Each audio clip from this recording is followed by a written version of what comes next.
What is good, ladies and gentlemen? It is your boy JPin88 and I'm coming at y'all with a surprise video. As you read from the title of this video, I'm going to be doing a quick review testing on a rare console I recently got a couple of months ago, which goes by the name of the SEGA Neptune. You can see right here, this is what it actually looks like. Now, you have a little cover right here. This is for where the games go. Let me open it up. Yep, here it is. Then over here in the front, this is where the controllers go, and then in the back, this is where the power supply actually goes. So this console uses a SEGA Genesis Model 2 shell, as you can see right here. But the unique thing about this console is that inside it uses elements from both the SEGA Genesis and the 32X add-on. Now, with sort of a long story here, I came across a couple of videos that were doing reviews on this console back in May, a couple months ago. And to my understanding, this is a rare console that once came to light that would have actually had been a thing back in the mid-90s, but it ended up getting scrapped due to the SEGA Saturn being ready to release at the time. When I dug into more research about this, apparently you could create the console yourself. But in this instance, because I didn't know anything about the technical work with soldering and putting everything together, I was in luck. Once I found a specific video that mentioned that they got their console made by a group known as One Up Restorations. Which, by the way, I want to take this time to actually thank them for actually accepting my request and being able to put the console together. I was curious to where I made a request on there being a way to create this console, to which they accepted my request. Now, fast forward from that, with the necessary parts arriving, building the console itself took about roughly 2 or 3 weeks, or something along the lines like a month. But to be honest, I'm a patient guy, so I didn't mind the long duration. And then fast forward again up till July, I finally got the console, but it wasn't until recently, within this past week, to where I finally got the necessary cables that I was recommended to look into in order to get this console up and running. Now, one thing that I want to note is that, at least I'm hoping so, because as of making this video, I haven't actually put everything together. So this technically is my initial reaction to seeing if everything does actually work out with some testing involved. So with that being said, I figured I would actually want to show off all the cables that I was able to get. So first things first, we got ourselves here, HD Retrovision Genesis cable, or component cable. We also have here an audio adapter, which in this instance, this is for hoping that the audio for the console will actually work. Next to that, we also have here RetroGen AC adapter, which this is what it looks like right here. Then for one of the main features is the OSSC, which is supposed to be a scaler in order to actually get a better quality. Stemming off of the component cables, you can see the features here. Got the side, yeah, so component cables, or at least 3 of them go here. And then if I had gotten a SCART, it would have had gone in here, right to the side right here. This is for VGA, and then this is for the power supply for the OSSC, which luckily I actually have right here. Then moving over to the front, which I assume this is the front. Yeah, this is the display to where what display quality you're using, if I'm not mistaken. And then you have 2 buttons here, which I don't know if you can really see it, but yeah, this is what it looks like. And then over here on the side, you got 2 audio inputs. And then there's also the HDMI. And then we pretty much have the front, pretty much shows off and on switch. This is a cool feature. Aside from the scaler and the power supply for the scaler, it also came with a remote here, which I am eventually going to figure out how to actually use this. And then we have ourselves here the 6-button arcade pad, which is an authentic SEGA Genesis controller. No specific reason why I went with the 6-button over the 3-button, but I just figured maybe the extra 3 buttons would have been better, if anything. I'm not really sure, but I just settled with getting 6 buttons. And then you can see right here, this is what the controller looks like. And then lastly, we got ourselves here the cartridge that I'm going to be using for this testing, which is an EverDrive. I've done a lot of research on this EverDrive, and seeing as I wasn't really too keen on wanting to get the X7 or the Pro, I settled with actually getting the X5 here. So this is what it looks like. Main focus I wanted in terms of only wanting to get the X5 was only to play the 32X and Genesis games. You know, now that I actually think more about it, I think maybe I might end up upgrading to the Pro if anything, but I think for now I'm just settling with the X5. So now that I have everything, it might take a couple of minutes to hook everything up. So I'm gonna fast forward to where everything is set up here now. Alright guys, so just for the sake of this video, I know everything might look messy. Just in terms of cable management, I know it's something that I gotta work on. Power cables, both plugged in, one for the OSSC, the scaler, and then the other one for the console. And then this is how it looks, the Genesis 32X, the SEGA Neptune. You know, behind it, power supply and the component cable plugged in. And then Mega EverDrive X5, the SD card is in right there. And Genesis controller is right here. And then right next to that, we got the OSSC scaler, which is using the latest firmware, to my understanding. Yeah, so got the component cables plugged in right here. Then you got audio adapter plugged in with the audio cables plugged in inside, and then HDMI is actually plugged in right there. So I'm gonna switch over to the capture card so that way I can actually show off how it looks on screen. First, I should actually turn this on. There you go. Alright guys, so this is how it actually looks with the capture card. So I actually had to use the remote for the OSSC to actually figure out which one actually show up on screen here. It's two different ones that I'm actually playing with. Yeah, so this one is RGB, which isn't the right one, it just shows up green, and then there's this one. This is the right one. Have with the component cables. So, have it organized, 32X and Genesis, so testing purposes is pretty much gonna be with a couple of games. Yeah, I only got 3 for 32X. What better way to actually start it off with, of course, one of the few games I actually plan on doing a practice run on eventually. Knuckles Chaotix.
So I can gladly say that the testing was a success.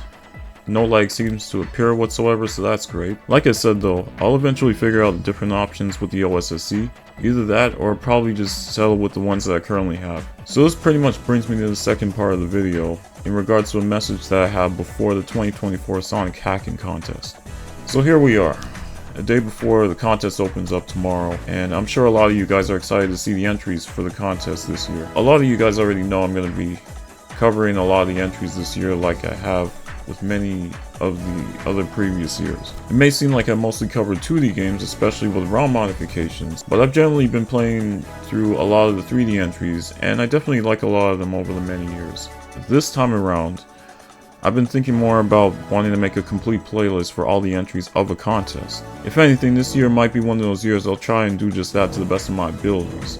One question that I do have is towards any of the teams or individuals that have their entries in the contest this year. Seeing as I just tried some of the testing with the SEGA Neptune, main use that I have for it is towards the charity marathon for next year. But I was thinking before that time, any of your entries be possible to work on actual hardware? If so, then let me know ahead of time in advance, because I would like to try something out. Also would like to point out, aside from ROM modifications, the same question goes to any of the 3D entries. So that's it for this video. Looking forward to the contest tomorrow. Wish everybody the best of luck taking part of it. A lot to expect in October next month. Sonic X Shadow Generations is coming soon. And if anything, I got an unboxing video I plan on doing for a new console I recently got. The reason why I'm not doing it just yet is because I'm getting some of the needed accessories for testing I plan on doing. So if anything, I plan on doing it around the end of next month. I'm also going to be making a comeback with a couple of things. Main priorities towards practice runs, more speed runs, and of course music beats. Can't forget about the yearly Halloween beat session, of course. Haven't worked on anything just yet, but already got an idea. With that being said, hope you all have a great day.